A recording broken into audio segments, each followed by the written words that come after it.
108 திவ்ய தேசம் பகுதி 1. 108 திவ்ய தேசங்களில் முதல் திவ்ய தேசமான பூலோக வைகுண்டம் தொடக்க உரை. ஸ்ரீமன் நாராயணன் மகாலட்சுமி தாயாரின் திருவடிகளே சரணம். அன்பார்ந்த பக்தர்களே வணக்கம்.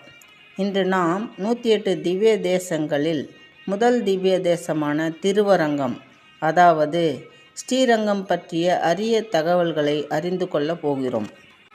இந்த ஸ்தலம் ஏன் பூலோக வைகுண்டம் என்று அழைக்கப்படுகிறது? பெருமாள் ஏன் தெற்கு நோக்கி பள்ளி கொண்டுள்ளார்? விபீஷ்ணனுக்கு எவ்வாறு அருள் கிடைத்தது?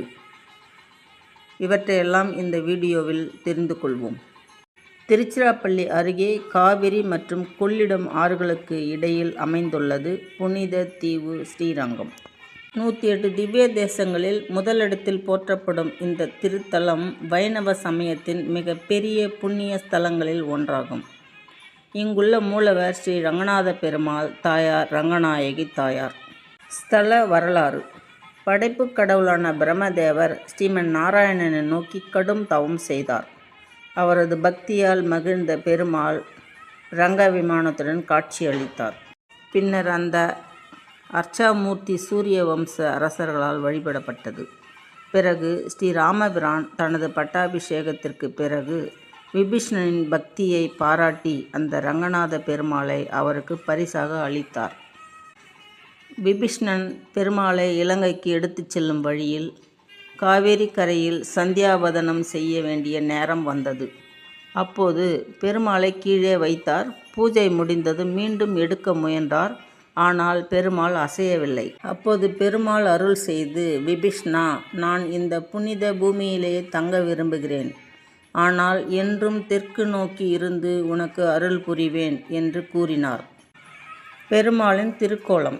இங்கு ரங்கநாத பெருமாள் ஆதிசேஷன் மீது பள்ளி கொண்டுள்ளார். தலை மேற்கு திசையிலும், திருவடிகள் கிழக்கு திசையிலும், திருமுகம் தெற்கு திசையிலுமாக இலங்கையை நோக்கி விபீஷ்ணனுக்கும் அனைத்து பக்தர்களுக்கும் அருள் புரிகிறார் என்று வைணவ மரபு போற்றப்படுகிறது. இந்த ஸ்தல சிறப்பு. இது பூலோக வைகுண்டம் என்றும் போற்றப்படுகிறது.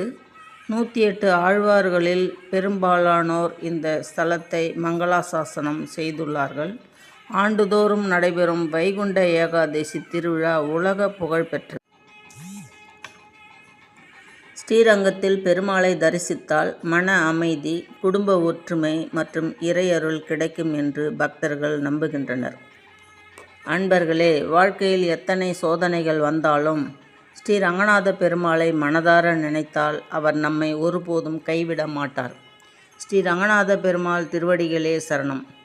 இந்த வீடியோ உங்களுக்கு பிடித்திருந்தால் உங்கள் குடும்பத்தினருடனும் நண்பர்களுடனும் பகிருங்கள். நாளை 108 திவ்ய தேசங்களில் 2வது திவ்ய தேசத்தின் வரலாற்றுடன் மீண்டும் சந்திப்போம். நன்றி, வணக்கம்.